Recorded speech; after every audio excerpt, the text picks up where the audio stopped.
চাকৰি নপোৱাতে পাৰ্টি আজি advance power পিছত আৰু ডাবুল হ'ব গা বনাম মানে আজি ফাটা ফাটি বনাম আঙুলি চিল্কি থাকিব লাগিব পুৰা হাঁহ মাংস সিও দস্ত কি কালাৰ হৈছে বে ফাটা ফাটি কালাৰ হৈছে কোমৰা লাগছিল কোমৰা নাপালো দস্ত হৈছে আৰু অলপ পানী অলপ বেছিকে দিছো না কালাৰে কয় কিমান যি সোৱাদ হ'ব অঞ্জি মই নাজানো সোৱাদ হ'ব না ই কালাৰ হৈছে না একদম ফাটা ফাটি কালাৰ হৈছে ইহাক অলপ পিছত সুধি আছো ৰ A few moments later. মাংস আহি পাল ইয়াত পাথাৰৰ মাজত তাৰপিছত এবাৰ ফিডবেক বিলাক সুধব লাগিব ইহাক খাওঁ ৰ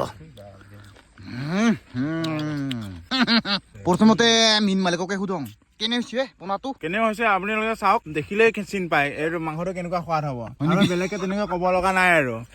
ফাটা ফাটি যেনে নাই ফাটা ফাটি এক কথা যদি কওঁ একদম এক্সিলেণ্ট ৰাহুল বড়ো যিখিনি কথা ক'লে ভাষণ দিয়া নিচিনা লাগিলে গাইছ সেনেকুৱা নহয় একচুৱেলি কথাটো এইটো কিবা ফাংচনত যোনবিলাকে মানুহ মাতিছে আৰু মানে ভাষণ দিবৰ কাৰণে এইটো এংকৰিং বুলি কয় হা একচুৱেলি কথাটো মাংসৰ ক্ষেত্ৰত বুলি কোৱাৰ লগে লগে ইয়ামি এনেকুৱা ধৰণৰ হ'ব লাগে তেতিয়া মানে ভাল লাগছে বুলি গম পোৱা যায় এনেকুৱা হৈছে মানে এনেকুৱা ধৰণৰ কথা প্ৰথমতে ক'ব গ'লে এনেকুৱা এইটো ভাষণ বুলি কয় গাইছ কেনেকা হৈছে এনে মস্তি হৈছে মোৰ একদম খাই মানে টু টেষ্টি আৰু এজন আছে কেনেকুৱা হৈছে ফাটি বঢ়িয়া লাগিছে মাংসটো বঢ়িয়া হৈছে ফাটা ফাটি না একদম একদম ফাটা ফাটি বঢ়িয়া